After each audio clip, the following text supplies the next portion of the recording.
Got a little gift for you, Dan. Oh, I like gifties. So I've never done this before, actually. Certainly never on camera. Where are they? So Titleist have sent me these straight from the Titleist R&D lab. Oh, what are they? So these are Titleist EXP.01. Yeah. So I don't know what it is. I'm presuming it is a Pro V or a Pro V1X new release. Okay. But they don't tell you what it is. No, I've not heard anything from So they send you a ball. In fact, with the stamping on it, I don't know if it is even that. I don't know why I'm just presuming it's that. I think it might be something completely different, because look at that, doesn't look like a Pro V stamping. Like a Pro V stamping. But do they do that on purpose? So basically we're going to test something that we don't know what it is. Right, okay. Well, they just sent it to you, so have a go with that. Have a go and tell us what you think. So I'm going to do it on camera and tell everyone what I think of a ball that we don't know what it's about. So you could argue this is a completely pointless video, couldn't you? Let's test something that we know what it is. If you're new here, hello, remember to hit that subscribe button down there if you want to see more tests and other golf videos. If you're already subscribed, give that bell a little ring. This is a blind golf ball test. It's a clever way of testing a product. I wish more companies would do this. Check this out. Right, I'm going to hit a 3-wood off the deck. Okay, start it off with. And see what it feels like. Yeah, okay. Oh, there's a greenkeeper up there. How far do you reckon he is? We got to be 220 yards away. So I'm not going to hit a 3-wood off the deck then, because I want him to carry on doing his work. Yeah. I'm going to hit a 5-iron and then a wedge. Okay. Get a feel off the face with a 5-iron first. Yeah. Which is a 6-iron. Yeah. Odds. So definitely the tight face on whatever this ball is not Pro V. No, it doesn't look like it. The dimple pattern looks similar to Pro V when I just put it next to it, but here we go.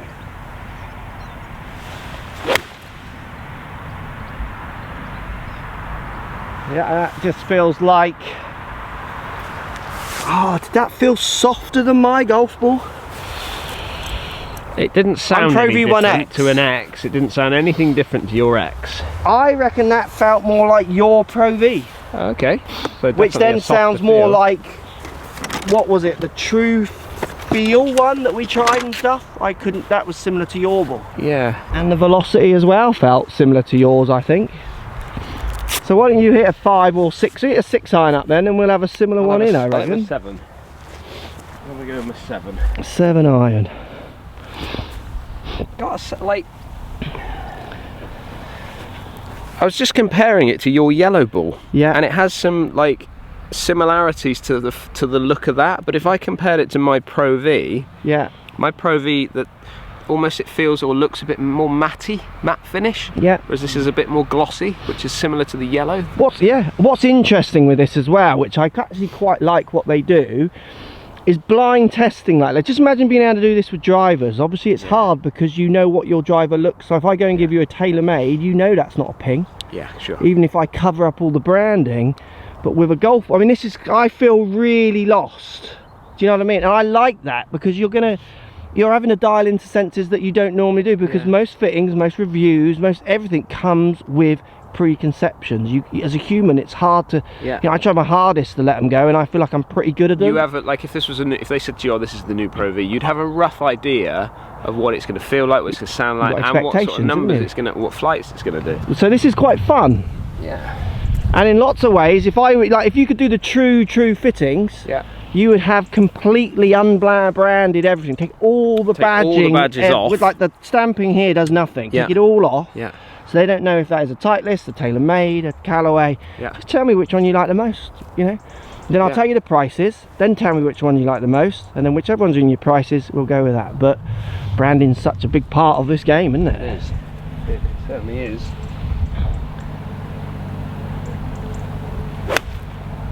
Good shot. So that to me does sound like your ball. That honestly sounded, it felt no different than what I would normally hit. Yeah, because it felt no different at all, and I caught that quite nicely off there. It was a lot of ball first, then divot, but yeah, that felt no different. So I've just moved this on the temporary, so we're actually like pin eye-ish. Yeah. So we're going to go onto the par 3 and hit another iron, and then chip and putt, and then hit a few drives as well. Before we do go inside and get indoor numbers, I thought that was you because it's white, but I'm using a white one, aren't I? You're using a white one, yeah. So, and yours was back where a 7-iron would be compared to where my 5-iron bang online, mine was. Here's my pitch mark, look. Drop and stop with a 5-iron. 5-iron, 6-iron? 6-iron, whatever you want, bruh. So the, oh no, 223. 223, so I'm going to hit one of my hybrids. Yeah, you're going to hit that 4-iron on. I'm going to hit 4-iron, yeah. Lovely.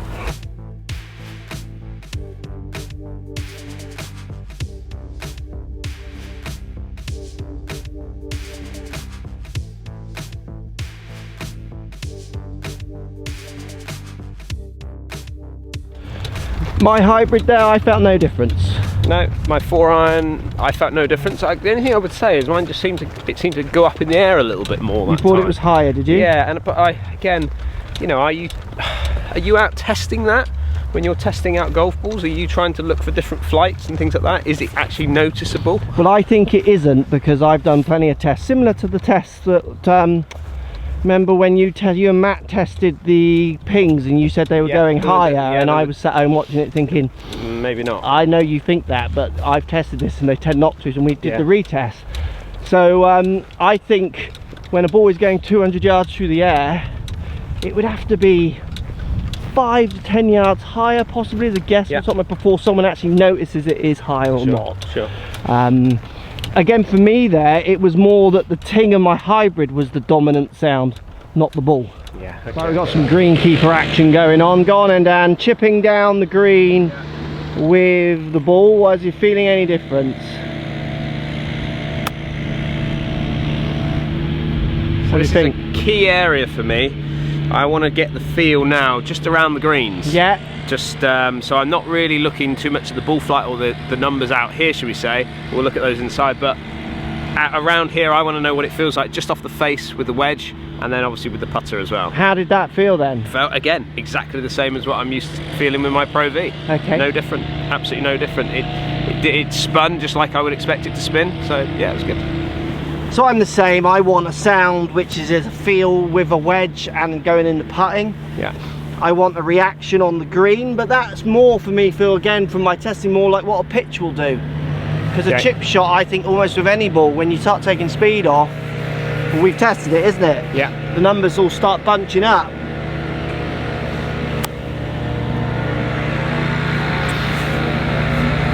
Yeah, I mean, to me it feels Pro V1.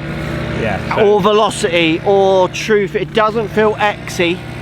It feels that kind of more, that softer cover, hasn't got that click, definitely. Right, driver test now with Titleist ball. Again, I don't feel like, I just think the sound of a metal club will override it. What you get out of a ball with a driver. And with all our ball tests, you notice that when you're hitting driver with them, they just blend into one ball, don't they? Spins, numbers always come out the same. But let's see if there's any difference here.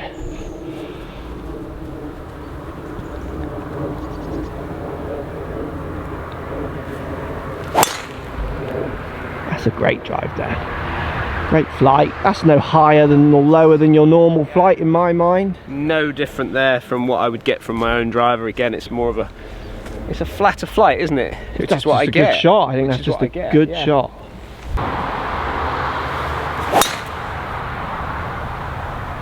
I didn't cut that as much as I wanted to, but again, that's just basically same sound as what I always hear off that driver when you hit it. That is just, well, it's the sound of the driver. I think you're hearing the sound of the driver so much more. It'd be interesting. We should do a test. Maybe post comments down below if you want us to test. I've realised this morning when I was thinking about this, I've never really tested extreme balls. Like, we should test how different is like an ultra. Yeah, you know, you used to play as a kid, you'd pick one up and hit it, and it'd be like, whoa, what's that ball? But that ball to me is basically just, it's closer the Pro V1 in sound and feel, not the X. It's less clicky. Let's go inside and see what the numbers do there. You're reading my little card. I am. It's a nice little what's it saying? Gesture, isn't it? So thank you for your recent purchase. You're welcome. So they're just saying that they're interested in your feedback, and would you provide your opinions and feedback? Please follow the link below and you can give your own little feedback on the I'm making a video survey. This survey for you. Yeah, I'll do that. So numbers, where will we think this ball is sitting? So driver, which I would imagine there's no difference in numbers. Driver, no difference at all. 2,390 spin average. Yeah. Fluctuating from 1.8 to 2.8. So pretty similar to what I'd get anywhere. Distance? Distance 263 carry. That's in your ballpark. Very, very similar, yeah. Medium irons, we use a 7-iron so net. We use a 7-iron there. Now we're starting to see some change here. Okay. So 5,790 spin. So 5,790 spin. So lowish spin. Quite low. I'm normally 7-iron. I'd be around 6,500. So there's certainly a good sort of 800-900 revs drop off there for that. Carry distance 155. 162 is where I'm at, and I've got one there at 162, which actually spun at 5.6. So similar distance but lower spinning. But lower spinning, definitely. Wedge? Ooh, the wedge. So what it'll look at. So I had a 56-degree wedge. Yeah. And I carried my 56 anywhere between sort of 90 and 100 yards normally is what I'm looking for. But 7,000 spin, okay? Okay, so hitting it what distance? So that's going at around 90 yards. So you're hitting it pretty flat out. Pretty flat out. Not like medium to strong, like you're hitting a good one. Yeah, it wouldn't be a fullish one, but it would be, your nice. Pro V1 would be 9,000 to 10,000 spin. Easily, I'm sort of definitely shaking more 10,000 than 9,000 with my Pro V1. But this one's at 7,119 revs on an average. Now look at the fluctuation we get here. Look, 5,364 spin. Okay, so you're getting some that are really down. Yeah, 83 yards that carried. And then I got another one that went 87 yards, which was 9,155 spin. So it's big jumps in this. So for me, how this relates to the person down the lens, I mean, this ball will come to market and it'll be called something and it won't be in this packaging. It'll be interesting to know what ball it actually is. And if they even ever tell us, I won't know. But for me, the thing I've liked about this is the blindness of it. Yeah. As a tester who's been testing for years, who tries so hard to bring nothing to the table apart from my, in theory, semi-repeatable swing. You keep changing the weapon, you keep changing the advertising message, and I'll keep showing you what my, over the years, relatively repeatable action brings out of your marketing, and then it's all a fair level game. This like totally levels it, doesn't it? Do you know what I mean? We're trying to, we're cheating a bit. We're looking at typefaces because you can tell the difference, I think. But then as part of me thinking, do they do that on purpose to try and trick you even more? Yeah. I like the blindness of this, and the more I think people down the lens can go into their testings. Like brand alliances is fine, but you still go. You could go in blind with the models as such. Like don't go with one. Whatever club suits you best. Feel, sound, numbers. Don't be afraid just to go with your instincts. And I think the blind testing of that was a really fun experiment to do, wasn't it? Yeah, it really was. Because we literally didn't know what it was going to do or come out. I honestly thought this would be more Pro V1X equivalent. Because the other thing is, I think, why are they sending me a ball if it's not one that I would think about gaming? Yeah, sure. But it is just to give you that kind of completely blind test. And as soon as you get onto the numbers there, you can see it does what all of their, like, more budget ball does, is it performs as good as anything until you start putting loft on the club, and then that's why Pro V and Pro V1X is kind of always gained by the better player, because they don't want those spin numbers to drop off. Post comments down below. When you do your testing, how honest are you with yourself? How honest are you with your emotions? Or are you sold before you go in? Let me know down there, I'll be interested.